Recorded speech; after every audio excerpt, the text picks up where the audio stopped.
fire. Okay, so first of all, how long has Jim been riding? Really since he was about 11. He came to me after the movie Breaking Away and asked if he could get a bike and maybe ride. Oh, yeah, you can have a bike. He said, no, I mean, I really like to try biking. And, okay, what do you got in mind? So we got him a bike that he could grow into, and we took it apart, and we completely made sure that it was lubed, that everything was together, and he knew how it operated, all mechanically. And we signed him up for a ride across Michigan called the Palm, pedal across lower Michigan. It's about 50 miles a day. I asked my friends, I said, is that going to hurt him, 50 miles a day? I mean, isn't that dangerous? And they kind of scoffed at me.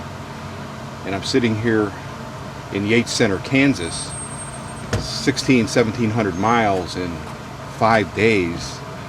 And of course, I'm going to remember that question that I had for many years. But he did that.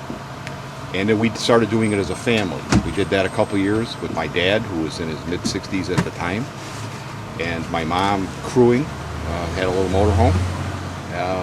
Then Jim and my other son Tom, they started doing some things with a ride called the Delmac, which was 400 miles in 4 days, from Lansing to the Mackinac Bridge. Again, that was a great achievement doing the Quad Century, but it all pales. So he rode across the country the first time when he was 17. That took 6 weeks with a group to raise money for the American Lung Association. Is trying to ride around the United States coastline. He rode around, pretty much around Florida a couple of years ago, and he's got to go up the eastern seaboard yet. And he has dreams of doing that in a tandem with his wife and his baby on behind. That's pretty cool. Pretty fine boy. Definitely. So what do you think of his race so far? It's going as his brother and I had discussed with him. I mean, anything can happen. We're not going to, we hope we don't end up being one of those featurettes where they say, we got this thing cooked, and 300 miles later you're filming us vomit. We don't think that's going to happen. But what we talked about was knowing Jim, knowing his body, knowing how he is, with his determination and the way his body works. If we could get him through the desert without overextending, get him through the mountains, and get him into western Kansas, eastern Colorado without breaking down, we feel like he could beat the split. And today he's getting stronger. Now the RAAM folks said doesn't happen. Well, it may not. We'll see. But what we're seeing today is what his brother and I felt just might happen.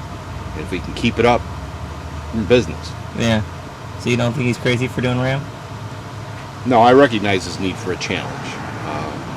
The boys have taken everything I ever did or thought about and stepped well beyond that. And whether they're challenged by their professional choices and their jobs and what they want in their life, or this is just another segment, and it shows their ability to identify a goal, plan what they need to do to achieve that goal, and then carry out those plans to reach that goal. And his brother Tom is an Ironman triathlete.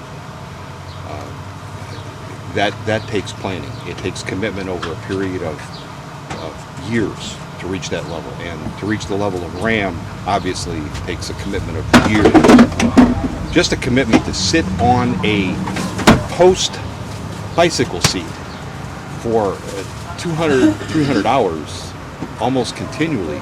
Now that in itself is a major commitment. In this case, you happen to be also riding it. That's true. Thank you.